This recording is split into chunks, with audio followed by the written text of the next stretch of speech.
अस्सलाम वालेकुम नाज़रीन, आप सबका इस्तकबाल है एचएन न्यूज़ में। मैं आपका होस्ट मोहम्मद अज़हरुद्दीन। आइए बढ़ते हैं तफसीलात की जानिब। आप तमाम नाजरीन का इस्तकबाल है एचएन न्यूज़ में। नाजरीन आइए देखते हैं आज के चंद अहम खबरें कुछ ही मिनटों में। तेलंगाना के वजीर आबपाशी उत्तम कुमार रेड्डी ने अवामी निज़ाम तकसीम के चावल की रीसाइक्लिंग में मुलविस राइस मिलर्स और दीगर को संगीन अवाकिब का इंतबा दिया। इन्होंने चावल के मियार और दीगर खिदमात का हुजूर नगर में जायजा लेने के बाद राशन के चावल की गैर कानूनी मुंतकिली पर शदीद तशवीश का इजहार किया। इन्होंने कहा कि मौजूदा तौर पर तेलंगाना में 54 लाख राशन कार्ड रखने वाले अफराद को मरकजी हुकूमत से 5 किलो चावल मिल रहा है, जबकि रियासती हुकूमत इनको 1 किलो चावल फराहम कर रही है।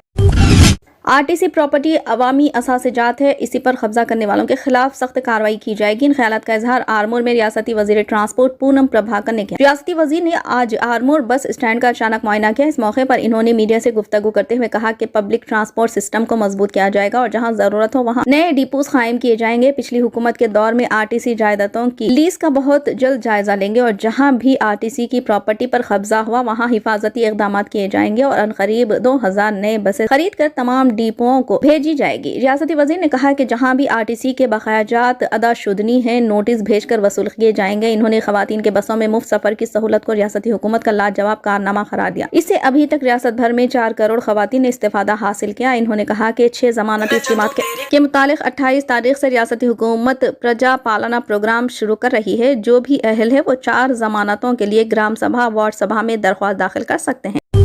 चीफ मिनिस्टर और मैं बराबर हूं, दोनों ने ही एमएलए के तौर पर कामयाबी हासिल की। एमएलए पाईडी राकेश रेड्डी ने आरमूर कैंप ऑफिस के इफ्तिताह के मौके पर ये बात कमेंट्स की। मीडिया नुमाइंदों से बात करते हुए जाफरानी जमात के रुकन असम्बली आरमूर राकेश रेड्डी ने आरमूर में गर्मा गर्म तबसरा किया जो अवाम में मौजूद बहस है। इन्होंने कहा कि एमएलए की हैसियत से कामयाबी हासिल करने वाले रेवंत रेड्डी वो बराबर है। इन्होंने कहा कि अगर कोडंगल के लोगों ने रेवंत रेड्डी को एमएलए के तौर पर जिताया है तो आरमूर के लोगों ने मुझे भी एमएलए के तौर पर जिताया। वजीर आला और मैं दोनों बराबर है, दोनों को मसावियाना हुकूक मिलने चाहिए। इन्होंने कहा कि रेवंत रेड्डी का गुरूर सर चढ़कर बोल रहा है। वजीर आला जमहूरियत का मजाक उड़ाने जैसे बात कर रहे हैं। वजीर आला ऐसा कैसे कह सकते हैं कि इंतखाबात में हारने वाले हुद्देदारों के हमरा रिव्यू कर सकते हैं। राकेश रेड्डी ने इस सिलसिले में वजीर आला रेवंत रेड्डी से इस्तफसार किया। यहाँ पर यह जिक्र बेजाना होगा कि बैनुल अक़वामी बिजनेसमैन के तौर पर जाने जाने वाले पाईडी राकेश रेड्डी ने 6 माह कबल ही सियासत की दुनिया में कदम रखा था।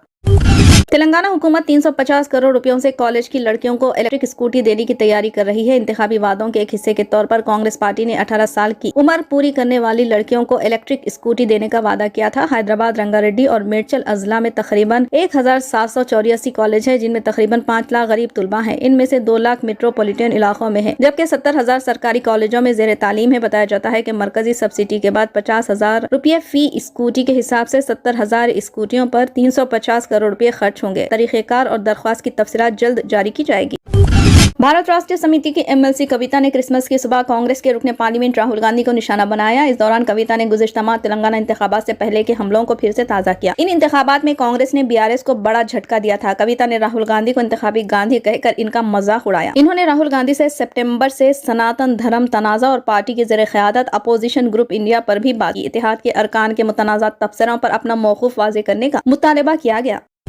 कर्नाटक में हिजाब के मामले पर बीआरएस लीडर तारिक रामाराव का कहना है कि कांग्रेस ने अभी तक हिजाब पर से पाबंदी नहीं हटाई और चीफ मिनिस्टर सिद्धारामैया ने कहा है कि वो इसके बारे में सोच रहे हैं। लोग कांग्रेस के रवैये को देख रहे हैं कि वो इख्तिदार में आने से पहले क्या कहते हैं और इख्तिदार मिलने के बाद कैसे बदल जाते हैं। बैन हटा लिया है, 7 महीने लगे। आपने देखा नहीं होगा शायद, सिद्धारामैया जी ने साफ कर दिया कि उन्होंने हटाया नहीं। अभी उन्होंने आज बयान दिया कि हिजाब बैन हटाया नहीं, अभी सोच रहे हैं हम लोग। तो मैं बस इतना ही कहूंगा, आज पूरे हिंदुस्तान में, पूरे मुल्क में जितने भी हमारे भाई हैं, बहन हैं, कांग्रेस हुकूमत की, कांग्रेस पार्टी की रवैया देख रहे हैं। सत्ता में आने से पहले क्या बोलते हैं, हुकूमत में आने के बाद क्या कहते हैं, कैसे बदल जाते हैं, ये सभी लोग देख रहे हैं। इस पर ज्यादा टिप्पणी मैं नहीं करूंगा, क्योंकि यहाँ पे जो नई हुकूमत बनी है, नई सरकार बनी है, उनको वक्त देना हमारी जिम्मेदारी है।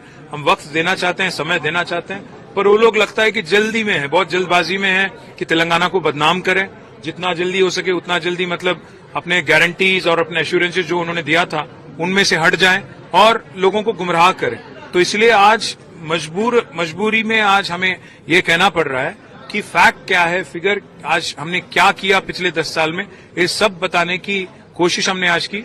उम्मीद है कि मीडिया के जरिए और हमारे लीडरों के जरिए लोगों तक, आवाम तक ये पहुंचेगी बात, और उम्मीद है कि कांग्रेस की हुकूमत भी अपने आप को करेक्ट करेगी, आगे जाके अपने एश्योरेंसेस पे ध्यान देगी। जो ये एक्सरसाइज तेलंगाना में आज से ट्रैफिक चालानात पर डिस्काउंट की सहूलत शुरू हो गई है। ये सहूलत अगले महीने की 10 तारीख तक फराहम होगी। आज जैसे ही डिस्काउंट पर अमल का आगाज हुआ, हजारों लोग ट्रैफिक चालान अदा करने के लिए ट्रैफिक पुलिस की वेबसाइट ओपन करने लगे हैं, जिसकी वजह से वेबसाइट क्रैश हो गई है और सर्वर ने काम करना बंद कर दिया है। ट्रैफिक पुलिस की वेबसाइट तो खुल रही है, लेकिन गाड़ी का नंबर दर्ज करने के बाद किसी गाड़ी पर कितना चालान बकाया है इसका पता नहीं चल रहा। इस सिलसिले में शहरियों में तशवीश की लहर पाई जा रही है। ताहम ट्रैफिक पुलिस के जराये के मुताबिक एक साथ कसी तादाद में लोगों की जानिब से वेबसाइट ओपन करने की वजह से शायद सर्वर ने काम करना बंद कर दिया है, जिसकी वजह से साइट पर चालानात नजर नहीं आ रहे। ट्रैफिक पुलिस के तकनीकी माहिरीन इस मसले की यकसोई के लिए काम में लगे हुए हैं।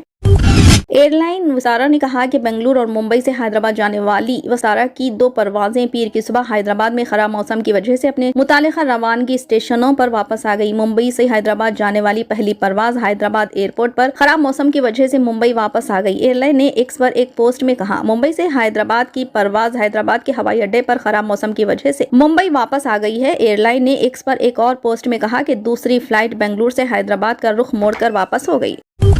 फिलहाल के लिए इस खबरनामे में बस इतना ही। देखने के लिए आपका बहुत बहुत शुक्रिया। अगर आप नए हैं इस चैनल पर तो सब्सक्राइब जरूर कर लें और बेल आइकन को भी दबा लें, ताकि हमारी मजीद और भी अपडेट्स आप तक पहले मिले।